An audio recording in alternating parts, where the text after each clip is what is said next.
Hey everybody, how you doing tonight? I'm doing great. I'm a huge fan of John Mayer. Is anybody here a huge fan of John Mayer? Nice, you're a huge fan. Recently I was looking for John Mayer's latest album, so I went up to Target and I went in there and I was looking for this album, and I got to the spot where the albums were and they were all sold out, and I was like, fuck, what am I going to do with this $12.99 that I saved for this album? And so I did the next best thing. I went down to King Street and I found a homeless guy and I paid him $12.99 to kick me in the face, which is about the same thing as listening to a John Mayer album. Actually, like, John Mayer gets kind of a bad rap. He's actually kind of an artistic guy. Like, if I were to break it up, he's like 50% John Coltrane, like really bluesy, artsy guy. But he's like 50% Hillside Strangler, you know? Like if your eardrums had throats, his music would be choking those eardrums. Like the way I would say it is if, like, say John Coltrane was taking your ears on a date, and they decided, hey, we're gonna go to this really secluded back alley restaurant. And then John Coltrane gets to the door of the restaurant and he's like, damn it, I forgot my wallet in the car. So then he's got to leave your ears all alone. And then the Hillside Strangler comes and abducts your ears.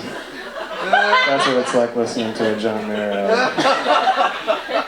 You know, I travel a lot for work, and I notice that nobody reads the safety cards in the front pocket on their seats because they don't care, unless they're super nervous about their flights. So what I started doing was I shove a note in that little card for future people who are nervous on their flights. And the note always says, hey, don't sweat the flight. You're not going to crash because somebody's always watching over you from seat 11B. And then sometimes I'll sign the note like Tom Hanks, because who wouldn't get a note from a celebrity, right? I would. I totally would want a note from a celebrity. You know what I don't like? I don't like racial profiling for like terrorism. Like if you ask somebody what a terrorist look like, they'd probably say Muslim, but anybody can be a terrorist. It's really like views and values, not the way they look. But if I ran a terrorist group, I would make all my terrorists dress like they were members of a barbershop quartet. Just because I think that would really open up the profiling, like make it badass. Like you'd have all these old rich guys at like state fairs like, stop profiling me! And then the feds would be like, but you look like a terrorist! And then the news would be like incredible, because they'd be like, today in Yemen we stopped a group called the Dapper Dons from blowing up a US ship. Or today in London we stopped a subway plot from a sleeper cell called the Barytones. I think that would be incredible, and I would encourage that, because Al-Qaeda is kind of a stupid name. This is actually the part, I always end my set by doing some characters that I'm working on. Are you guys cool with that? You guys want to see some characters? Yeah! So I'm going to run through some characters and then I'm going to get off the stage, but these are a little weird, but please participate.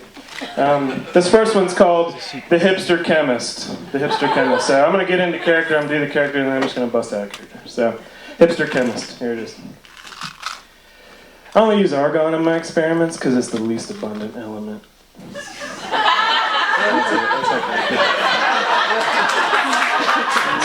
This next one is a guy who goes to trivia, and then after they read the answer to the question he just answered, he realizes he actually knew it, but he put down the wrong thing. Like they say, the answer is Moulin Rouge, and he's like, damn it, I knew Moulin Rouge! That's it.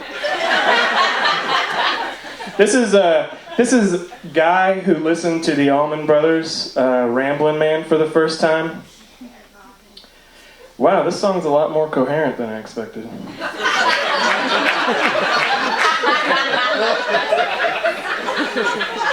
This one is called Guy Who's at Burger King, and then he spots what he thinks is a $100 bill, but then when he gets to it, it's just a receipt. Whoa, 100! Oh, fuck, a receipt. This one's called Guy Who Rents Tango and Cash Thinking It's an Instructional Dance Video. Wow, this is violent. That's it. These are my last two, and these are my heavy hitters, so you guys strap on your seatbelts. This one's called The Alcoholic Gardener. The Alcoholic Gardener. Well, I I guess all these plants are my family now.